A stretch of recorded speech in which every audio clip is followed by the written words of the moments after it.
So what Blaine and I have done here is we've just made a list of our top three metrics, favorite metrics rather, that we track inside of our business. And the cool thing about KPI is once you start identifying which ones you should track, tracking them over time, it's really, really powerful to know, okay, look, we made this change at this time. Look at the effect.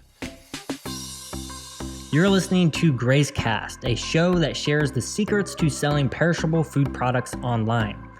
The show and advice is brought to you by the team at Seven Sons, which is an 8-figure e-commerce business that started completely from scratch.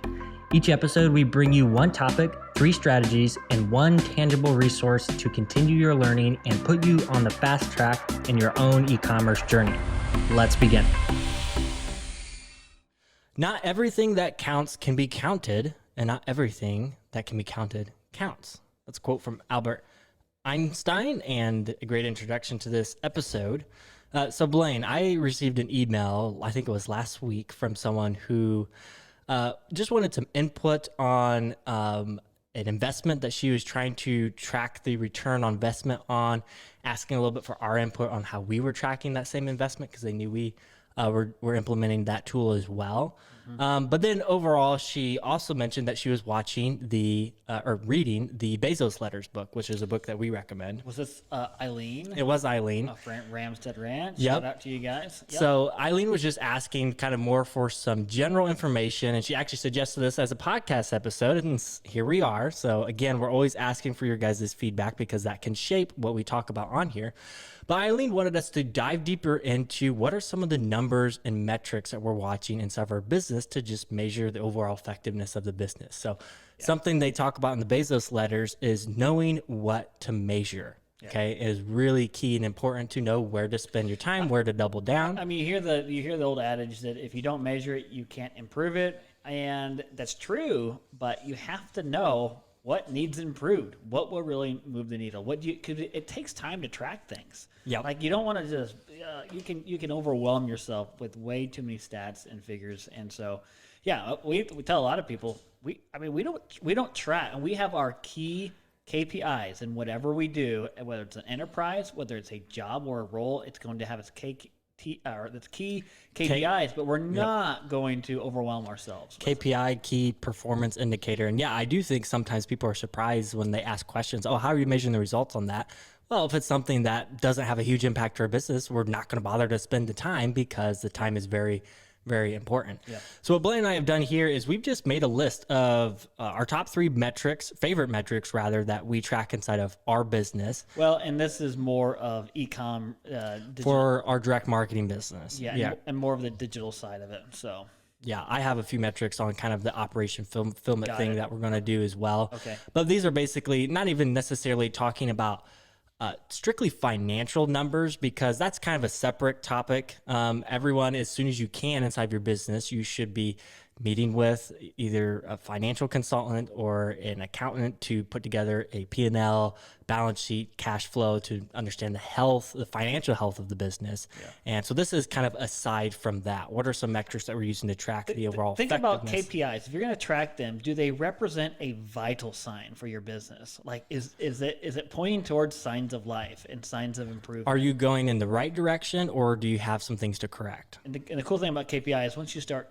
identifying which ones you should tracking them over time, it's really, really powerful to know, okay, look, we made this change at this time. Look at the effect. So it's just as helpful to know that you did something right as it is to kind of sound the alarm and put a radar off when things are not going in the right direction. So that's right. You want to start us off with your first metric here. Yes, and Eileen, if you're listening, you've heard these because everyone, if you come to Seven Sons Farms and we do an on-site consultation, which we've got some ideas, Brooks, this year about a coaching. Stay tuned. Just put some hints out there. But if you want to hear about that, subscribe to the show. That's right. But the first 3 things that if you're already direct marketing, especially direct marketing online, there's 3 KPIs that I'm going to walk through if you're looking to improve your sales, and that is your total active customers. You always want to be tracking total active customers, and you can do this really easy in GraysCart by just going to your customer list and just filtering. And we define an active customer, Brooks, as someone who has had order activity within the last 12 months. Yes. we're always watching that, because that number is made up of your acquisition rate, so people coming into your business, but also the people that are staying, because you're measuring order activity. So that's a metric that we're watching all the time. We're looking for the fluctuations. Because we talk about this a lot, because technically you could get better at acquiring new customers. You could acquire 200 new customers in a year, and that might feel great. But if you lost, you know, 200 or even 200 that were spending more, because usually your loyal customers are spending more with you, then that's the wrong direction. It keeps focus in the right place. And what you'll understand as you track this number, what you'll find is that as you put efforts into retention and keeping customers, that's what moves this number up, this active faster. customer rate. And that's all we really should care about is total active customers. So that's one that we're going to always recommend watching. And once you know that number, then you can start measuring what we call, the reorder rate. So that's just simply taking an average of, okay, on average, I have this many active customers in the last 12 months. How many total orders did they place? And divide the total orders by the total active number of customers, and you have your average order per customer rate, your reorder rate. And so that's an important one, again, to watch over time and see where it's going. Obviously, you want it to go up, not down. And so if you're not, this is a very powerful indicator to watch. What's also helpful, and this is what we do with coaching, is we share numbers. Not only numbers from our farm of where healthy reorder rates should be, but also insights from other farms that are open for us to share and create a benchmark database. And this is something I really look forward to doing more of as we get into more coaching, sharing those healthy benchmark numbers, so as a business, do I have room for opportunity here? And that's what I look for when we look at the reorder rate, total active customers. Where is the biggest room for improvement? The third thing I'm going to look for if we're doing coaching with you is average order size. So we're going to look at all three of those, and usually there's a low-hanging fruit item that we can say, listen, this order size can definitely go up. Do these three things. Or this reorder rate, definitely has room to grow. Yeah, this creates a great baseline for you to understand these numbers inside of your business, and that allows you to give that opportunity to find someone else who has a similar model as you to compare, and that can help you identify your biggest areas for opportunity. What are the strategies that they're doing to get that basket size up, or to get that reorder rate to where it's at? And basically that gives you a high level of confidence that if you emulate those things, you're going to see similar results. The key is these are not difficult numbers to track. They're very simple to figure. It's just tracking them over time will tell you a lot. And then when you know these numbers, you're talking to other businesses, if you can share these KPIs, it really helps you understand areas of opportunity. So the three benchmarks or numbers, metrics that I wrote down here, the first one I'll go over is kind of still related on the digital marketing side of things, is your traffic to email conversion rate. So there we're looking at how many visitors are hitting our website every single month, and how many of those visitors are we acquiring their email address from. Yeah. So that tells us how good of a job we're doing with our lead magnet. You may remember we've done an episode with Chad Grau in the past talking about lead magnets, how that can be a tool to help you acquire more email addresses.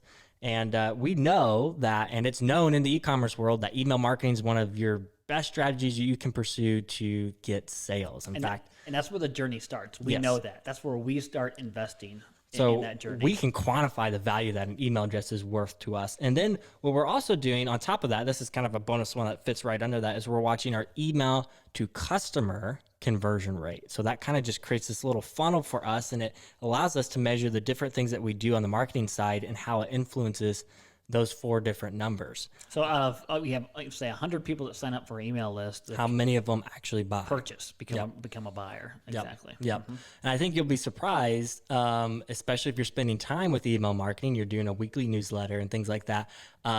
Your growth can sometimes feel like it just follows these numbers, as is the traffic. And you look at our email sign up graphs. Guess what? Revenue follows it very, very closely. Yep. And that's why we know that's a KPI that matters to us. Yeah. And once you start doing this and you understand that, then I guarantee you're going to start spending more time on what are some tweaks and changes that I can make. Remember, what was it, the summer of, was it 2018? We made a substantial UI change on the Seven Sons website. Yes. And conversion rates tanked. I mean, we were like, okay, reverse again, this that was change. the radar, and if we wouldn't have been tracking these numbers, we would have had no idea that it was a very simple, relatively speaking, simple UI change on the website that caused that, and it very UI is easily just could have never changed. UI is user experience. We just changed the flow of the website and made a very negative impact. And again, this just helps you identify how important your messaging is on your website, playing with different messaging to your customers, what resonates with your customers. When you make major changes, this is a great way to track that, because a lot of times it's hard to know how much does this, a website design and the words I'm using, how much does that really matter? And it's really easy just to skim over this. Or using different platforms. I mean, just the ability to customize your experience using certain platforms is a big deal. Yep. When you're watching these The numbers. clicks to checkout. I mean, that's something that we know has We an obsess impact. about clicks to checkout. How easy is that checkout? And not only the checkout, the reorder process, right? Yep, exactly. All right, so that takes us, we're going to take a quick little pivot away from digital marketing numbers, and now we're talking about the back end of the business and operations, some things that we're watching when it comes to delivering orders and that customer experience for the customers. So one area that we're watching, or actually both of these metrics fall on our order fulfillment.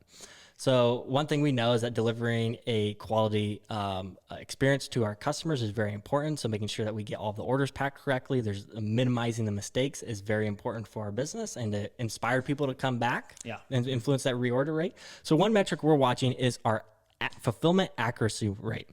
So for every order we pack, how many of those do we have a mistake on, where it was missing an item, they got the wrong item, what have you? There's a lot of different things that could cause what we would call. Someone sent a package that just was maybe didn't have the full vacuum on it or something. Yeah, exactly. Something that didn't pass our quality control, or we didn't put enough dry ice into where this was going and we should have known better. Yep. Those are all things that we would consider a fulfillment mispack is what we call them. And it's actually very easy to track this inside. And again, this gets more important. It's helpful to always track, but it also gets more important as you start to delegate this process to other team members to hold everyone accountable, keep everyone on the same page for what is the standard. So it's very easy for us. We just, inside of GraceCart, we have, and if you're using GraceCart, you can actually go inside of every order and just flag it as a mispack.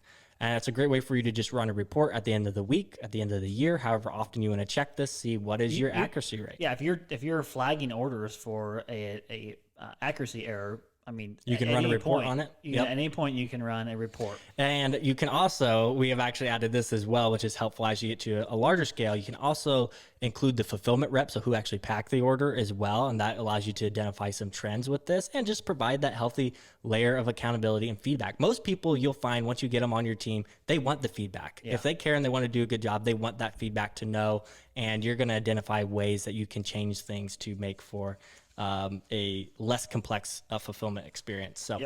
So that's on the accuracy side. But then also when it comes to order fulfillment, and as you start to grow that team, the efficiency is very important as well. So how good of use you're making of everyone's time when it comes to order packing. So something that we watch is our order per hour.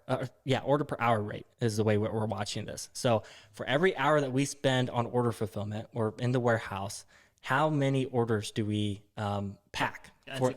And during that time period. It includes all warehouse activities. So we're receiving product from the processor. And so we do that for orders per hour also in the office as well. So for our administration team, like how effective is our administration's customer support? And an easy way to think about this is you're basically thinking, so it's your input output ratio. So this can be applied to so many different areas, not just, thinking outside of the direct marketing business. You can apply this to areas on the farm. So for, every input, so for us, it's hours. How much output are we getting? So in that case, it's orders, but it could be different if it's for egg processing. Well, input is hours. How many dozen are we getting, washed during that time period? And you can apply this to basically every department inside of the business. So what gets really cool, if you're one person just getting started up, you have to really be selective about which KPIs you're going to pay attention to and track. Now, what gets really fun is when you start building a team and you begin assigning ownership over certain KPIs. So our warehouse manager, one of the two most important KPIs that measures that person's job performance, they know if they're doing a good job with their work, is how accurate are the orders getting packed and how many orders per hour are we getting out the door. And we're watching that continually, setting goals around those KPIs, annual goals, And so everyone here, and even just everyone in the warehouse packing orders, they have their own KPI because we track accuracy back to them. Yeah, so all these things do take time to track and to keep your pulse on. And when you're looking at prioritizing, I would say, the digital marketing things that you were talking about earlier, like your number of active customers, reorder rate, that's telling you if you're going in the right direction, you're doing the right things. You need to do that, whether it's just you or no matter what. Yep, exactly. Now, as some of these other areas, like the accuracy rate and things like that, that becomes more important once, and I would start thinking about this once you're getting ready to start hiring that person. Yeah, set a benchmark. So a KPI do it and a beforehand. benchmark. You know where your baseline is, so that way you can put that correct expectation out there. Hey, this is our average, order per hour rate, and we expect you to maintain this. So that's the difference between a KPI and a benchmark. KPI is what you're measuring, but the benchmark is saying this is the standard, and we want to see it get better from there, not worse. Yeah, and that's where this gets really fun too, is when you're actually reporting on what you're measuring, and people are being held accountable to it as well, because it's a great way. And again, with us being a family businesses, we got brothers involved. A little bit of competition comes from the numbers that we all take ownership over, but also it creates that level of social accountability as well. So if it's just you, it actually might be helpful if you have major friends or family members involved to actually report on these numbers to them as well, because that's going to make it more likely that you're going to actually watch them, actually measure them. Well, and every family member or in any staff, especially a manager, should have at least one KPI that applies to their job, their role, or their business enterprise. It keeps you focused, and that sole KPI should be really focused on the single greatest area of effectiveness that person can move. There's another quote that I wrote down that I think really touches on this layer of it. It says, when performance is measured, performance improves. When performance is measured and reported, the rate of improvement increases. Yeah, definitely. So you add that other layer into it, and that's when things start to move in the better direction even faster. Mm-hmm. Yep. And so there is a host of KPIs then just on the business, kind of the economic side of things that we track. We don't have time to get into all of these today. We want to keep this nice and short. We're keeping this focused on the digital marketing and kind of the fulfillment operations. If you guys are starting to see, the value that this can add to your business, just go ahead, let us know in the comment section wherever you're listening or watching to this, and be sure to subscribe, because this has been a fun episode. It's probably not what we would say our best episode, so there's more content that's going to continue to come out similar to this. So hit subscribe so that way you'll see the next time we go live with a video. So awesome.